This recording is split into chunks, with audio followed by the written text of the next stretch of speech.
Friends, welcome back to my YouTube channel NEET educators. मैं हूं उत्कर्ष और आज हम कर रहे हैं हर्शी एंड चेज एक्सपेरिमेंट। ठीक है, तो इसमें in 1952 AD Hershey and Martha Chase performed a series of experiment with viruses that give further proof that DNA is the basic hereditary material. तो ये जो दो साइंटिस्ट थे हर्शी एंड चेज, इन्होंने 1952 में एक्सपेरिमेंट्स करे थे वायरसेस के ऊपर, जिससे इन्हें पता चला था कि जो डीएनए है वो क्या है, बेसिक हेरिडिटरी मटेरियल है। ठीक है, तो देखो इन्होंने एक्सपेरिमेंट में करा क्या था। तो सबसे पहले experiment, it began with the culturing of viruses in two types of medium. इन्होंने वायरस को कल्चर करा दो मीडियम्स में, दो अलग अलग तरीके के। One set of virus A was cultured in a medium of radio active phosphorus, whereas another set B was cultured in a medium of radioactive sulfur।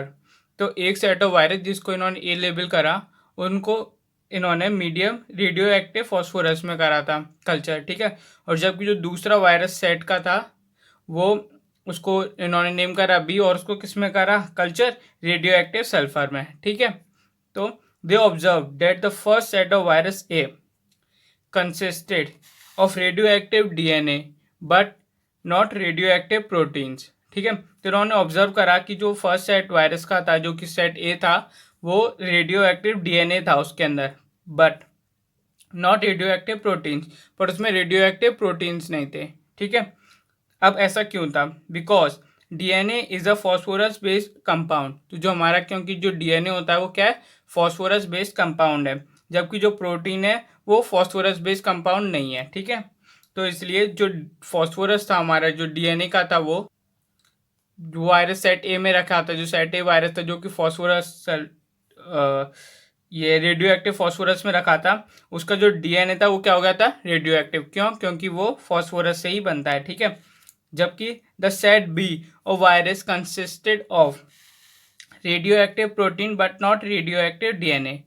पर जो सेट बी था वायरसेस का, जो कि रेडियो एक्टिव सल्फर में करा था, उसका क्या रेडियो एक्टिव हो गया था, प्रोटीन, पर रेडियो एक्टिव डीएनए नहीं। इससे क्या पता चलता है कि जो हमारा वायरस का डीएनए होता है वो किससे बनता है, फॉस्फोरस से, और जो प्रोटीन होता है वो किससे बनता है, सल्फर से। ठीक है, तो the host for infection was E coli. तो इन्फेक्शन इन्होंने कराया, उसके बाद एक्सपेरिमेंट इनको कल्चर करने के बाद मीडियम ए और मीडियम बी में, तो इनका जो होस्ट था वो था ई कोलाई। ठीक है, bacteria. The virus were allowed to infect bacteria by removing the viral coats through a number of blending and centrifugation. तो उन्होंने जो वायरस है उसको इन्फेक्ट कराया बैक्टीरिया से, और जो इसका कोट था, जो प्रोटीन कोट था, उसको ब्लेंडिंग और सेंट्रीफ्यूगेशन से, नंबर ऑफ ब्लेंडिंग और सेंट्रीफ्यूगेशन करके इनको हटा दिया। ठीक है, तो देखो इन्होंने क्या करा था एक्सपेरिमेंट। अब जैसे कि ये है, ठीक है, तो ये है sulphur level protein.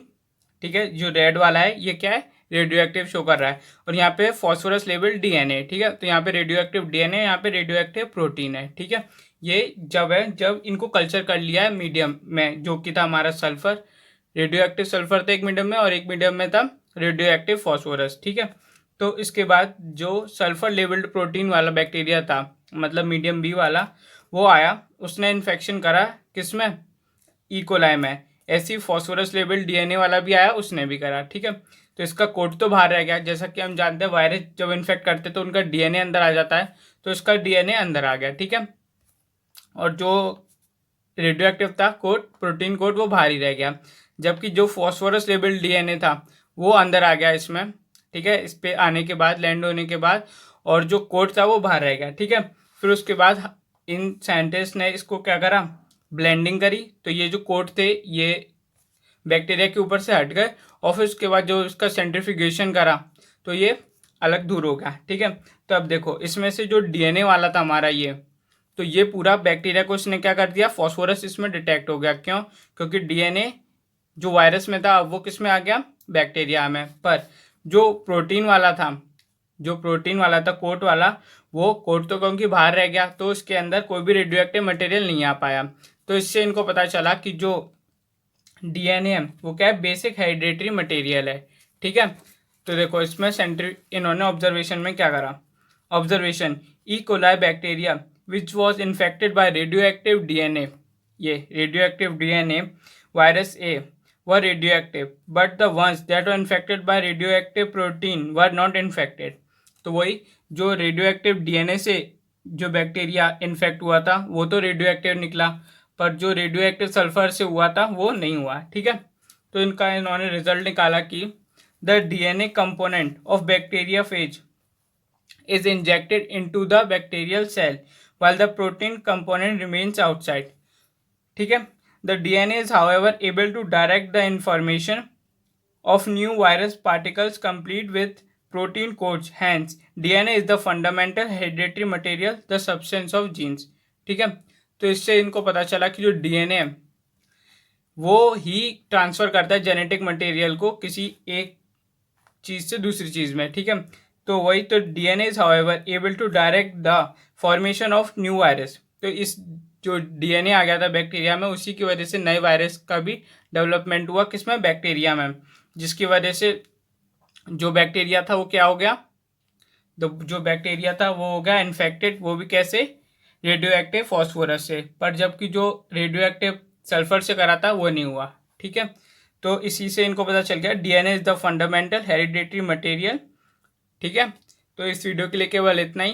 Thanks for watching my video till and.